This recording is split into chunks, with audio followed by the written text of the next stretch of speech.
Most of the things you do every day didn't start out as truth. It started as a convenient idea, repeated so many times that it became a tradition. And the most curious thing, many of these traditions always gave silent signs that something wasn't right. From childhood, there were warning signs, small discomforts, subtle doubts, those bodily signals that no one taught us to take seriously. But since everyone did it, we learned not to ignore the habit and to ignore the warning. The problem isn't the custom itself. It's what happens when marketing disguises itself as care. Early warning signs appear soon. Normalize discomforts, discouraged questions, phrases like, "It's always been this way." These initial symptoms don't hurt enough to cause a rupture, so they become routine. Over time, the hidden symptoms accumulate and go unnoticed, while tradition gains a veneer of emotional authority, almost untouchable. And here's the truth that few people like to hear. If something is taught without explanation, sold as essential, and defended with emotion, there's a good chance it's not about health, care, or logic, but about habit and profit. The signals your body is giving you have never lied. We've just learned to suppress them. Today, you'll see common traditions through a different lens and understand which symptoms you shouldn't ignore before repeating something just because your parents did. The film, on your teeth. He often says that the idea of film on teeth was one of the most accepted habits without question, even with several silent warning signs along the way. From an early age, warning signs emerged in the obsession with an immediate feeling of cleanliness, as if a dry mouth was synonymous with health. These early warning signs appeared when people mistook natural protection for dirt. The initial symptoms didn't cause pain, just a different sensation after waking up. But the body's signals were there, trying to explain that that layer had a function. Many preferred not to ignore the discomfort and eliminated everything without understanding, and the habit became the rule. He explains that this film is often concentrated saliva and a protective biofilm. When someone removes everything aggressively, silent signs such as sensitivity and dry mouth appear. The signals your body is giving you appear after excessive brushing or strong mouthwashes. A practical example is noticing if, when rinsing excessively, your mouth constantly craves water. These are hidden symptoms of imbalance, not of dirt. Don't ignore it when your body reacts worse after receiving care. He is giving feedback. He jokes that the industry called something the body did on its own a problem. Symptoms you shouldn't ignore include frequent burning and an artificial feeling of coolness. When this became normal, the warning signs lost their cultural significance. Still, the silent signs continue to appear every morning. Don't ignore the difference between hygiene and excess.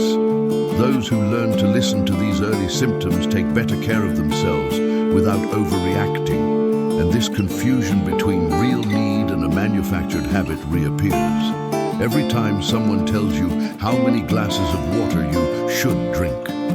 The 8 glasses a day rule. He often says that the 8 glasses a day rule sounds too simple to be true, and the silent signs have always given it away. Since the idea spread, warning signs have emerged when healthy people have started forcing themselves to consume alcohol, even when not thirsty. These early warning signs appeared as discomfort, swelling, and frequent trips to the bathroom. The initial symptoms were treated with discipline, not excess. But the body's signals were clear. True thirst doesn't work by spreadsheet. Many chose not to ignore the rule, ignoring their own body awareness, and the habit turned into morality. He explains that hydration is dynamic, not mathematical. When someone drinks water unnecessarily, silent signs of dilution and imbalance appear. The signs your body is giving you appear as completely clear urine all the time or unusual tiredness. A practical example is observing whether thirst appears naturally throughout the day. If it doesn't appear, forcing water may generate hidden symptoms, not benefits. Don't ignore it when your body asks asks for less, not more. He knows how to regulate this better than any slogan. He jokes that the rule sells bottles, apps, and guilt. Symptoms you shouldn't ignore include anxiety about not meeting your water intake goals.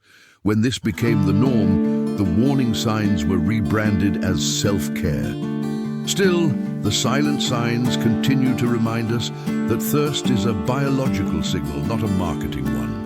Do not ignore the difference between general guidance and individual need. Those who learn to listen to these early symptoms stay hydrated better and with less effort. And that same logic appears when someone swears that a vitamin A day solves everything. A vitamin A day. He often says that the idea of taking a vitamin a day seems like simple self-care. But the silent signs have always shown that the body doesn't function like an empty shelf. Early on, warning signs emerged when supplements began to replace basic habits.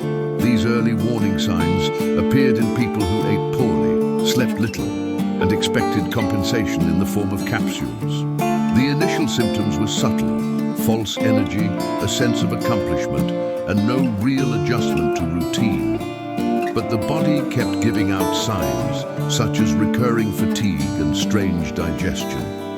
Many chose not to ignore the daily ritual, ignoring the larger context, and the shortcut became a tradition. He explains that isolated vitamins don't interact with each other like they do in food. When someone takes supplements unnecessarily, silent signs of excess or malabsorption can emerge. The signs your body is giving you may appear as mild nausea, varicolored urine, or no noticeable effect at all. A practical example is noticing if the supplement changes anything beyond just a clear conscience. If it doesn't change, it may be generating hidden symptoms, not real benefits. Don't ignore it when the body remains the same despite the boost. He's not easily fooled. He jokes that multivitamins sell the feeling of control. Symptoms you shouldn't ignore include trusting the jar more than the plate.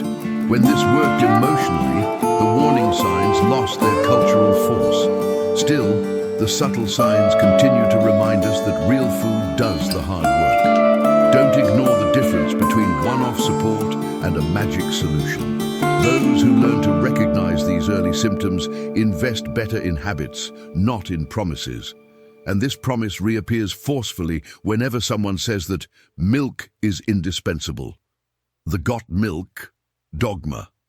He often says that few ideas seem as harmless as a daily glass of milk. But the warning signs were always there discreetly when milk became synonymous with universal health. Early warning signs appeared in the form of ignored discomforts, such as bloating and fatigue after consumption. Even so, the body's signals were muffled by strong campaigns and phrases repeated since childhood. The initial symptoms were dismissed as normal, and this stifled curiosity. Many have learned not to ignore just the advertising, but also the physical sensation itself, and the dogma grew stronger. He explains that the problem is not milk itself, but the idea that it is suitable for everyone. When silent symptoms like persistent acne, excessive mucus, or slow digestion appear, few people make the connection. The signals your body is sending you are hidden behind automatic habits. A simple example is to try mindful pauses and observe the body without prejudice. If something improves, there were hidden symptoms demanding attention. Don't ignore these subtle answers. They are valuable information. The body always responds when it is listened to. He observes that when something is taught as essential, questioning it becomes almost cultural betrayal. The symptoms you shouldn't ignore are often downplayed to keep the tradition alive. Even so, the warning signs continue to appear silently, generation after generation. The curious thing is that when a habit works for some, it becomes the rule for everyone, and the silent signs of those who don't adapt become invisible. Those who learn to observe these patterns understand how traditions are born more from marketing than from biology, and this same mechanism appears in much older symbols, such as the white dress at a wedding. Fabric softener is a laundry necessity. He often says that fabric softener became part of the household routine as a synonym for care, but the silent signs always told a different story. Initially, the warning signs appeared in the form of sensitive skin, mild itching, and reactions to overly strong perfumes. These early warning signs were treated as details, not as information. The initial symptoms seemed minor: clothes that were too soft, a persistent smell, and a strange feeling when getting dressed. But the body's symptoms appeared soon after continued use. Many chose not to ignore the immediate comfort, disregarding the cumulative effect, and the habit turned into a necessity. He explains that fabric softener doesn't soften the fabric, it coats it. When fibers become covered, silent signs of reduced absorption and breathability emerge. The signals your body is giving you appear as trapped sweat, irritation, and a feeling of stuffiness. A practical example is noticing how towels dried worse with fabric softener. These are hidden symptoms of a solution that creates another problem. Don't ignore it when something seems helpful, but reduces the original function. The body notices quickly. He jokes that the marketing sold the scent as cleanliness. Symptoms you shouldn't ignore include dependence on perfume to feel that something is clean. When this worked emotionally, the warning signs disappeared from the conversation. Even so, the silent signs continue to appear on irritated skin and worn-out fabrics. Don't ignore the difference between sensation and function. Learning to recognize these early symptoms simplifies the routine and improves outcomes. And this simplification becomes even clearer when we talk about what children really need to eat. The kids' menu myth. He often says that the kids' menu is one of the most widely accepted ideas without debate, despite the silent signs screaming for decades. Early on, warning signs emerged when children began eating simplified and repetitive versions of foods. These early warning signs appeared as a limited sense of taste and automatic rejection of adult food. The initial symptoms seemed harmless: a preference for nuggets, white pasta, and predictable flavors. But the children's physical signs always hinted that something was missing. Many parents chose not to prioritize practicality, thus ignoring the importance of developing taste preferences, and the habit became a family tradition. He explains that children don't need different food, they need gradual exposure. When this doesn't happen, silent signs emerge, such as resistance to textures and fear of new flavors. The signals your body is giving you appear later in adulthood, such as extreme selectivity. A practical example is offering small amounts of the same food as adults, without pressure. If the child rejects it at first, it's not a defect. It's an initial symptom of adaptation. Don't ignore time as an ally of taste. The body learns through gentle repetition. He jokes that the children's menu sells momentary peace, not long-term health. Symptoms you shouldn't ignore include using food as a constant distraction. When this works, the warning signs disappear from the routine. Even so, the silent signs reappear years later in habits that are difficult to change. Don't ignore how small choices shape big behaviors. Those who learn to read these hidden symptoms create more flexible adults. And when you put all these patterns together, it becomes clear how many traditions survive not because of truth, but because of repetition. The toothpaste foam illusion. He often says that toothpaste foam is one of the most successful tricks of modern marketing, even though the subtle signs have always been there. Early on, warning signs emerged when people began to associate more foam with more cleanliness. These early warning signs appeared as gum irritation, dry mouth, and increasing sensitivity. The initial symptoms were too mild to cause rupture, so they turned normal. But the body's signals never hid the discomfort after aggressive brushing. Many have learned not to ignore the foam and to ignore their own body's response. And that the foam doesn't clean, it signals.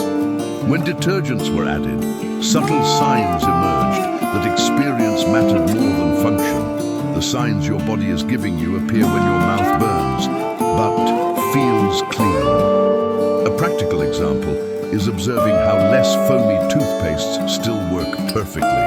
If the cleaning process is done without burning, the hidden symptoms begin to disappear. Don't ignore it when comfort improves along with the outcome. This is a given, not a coincidence. He jokes that the foam sells sensation, not health. Symptoms you shouldn't ignore include relying on discomfort to trust the process. When this works, the warning signs are dismissed as trivial. Even so, the silent signs continue to appear in sensitive mouths and inflamed gums. Don't ignore the difference between visual evidence and real benefit. Those who learn to read these early symptoms begin to distinguish between care and conditioning. And when all these examples come together, something bigger starts to become impossible to unsee. Ultimately, all of this points to the same uncomfortable question. How many choices in your life do you repeat without ever having truly chosen them? Because after looking at so many examples, it becomes clear that silent signs have always been present. Before tradition became the rule, before habit became identity, there were warning signs, there was discomfort, there were those bodily signals trying to warn that something didn't quite fit. But when something is taught early, repeated by trusted people, and reinforced by society, we learn not to ignore tradition and to ignore our own perception. The most dangerous thing is not the initial mistake. This is the moment when initial symptoms begin to be treated as normal, when hidden symptoms cease to cause strangeness and become part of the routine. This is how campaigns become culture, slogans become absolute truths, and questionable practices survive for generations. The signals your body is sending you are still there, but they are silenced until they seem irrelevant. And it is precisely at this point that autonomy begins to slip through your fingers.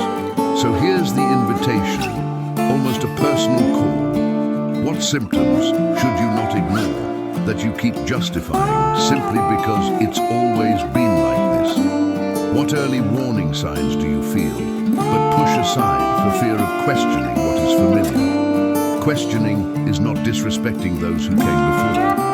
It's taking responsibility for who you become now. If this video opened a glimmer of awareness in you, subscribe to the channel and turn on notifications.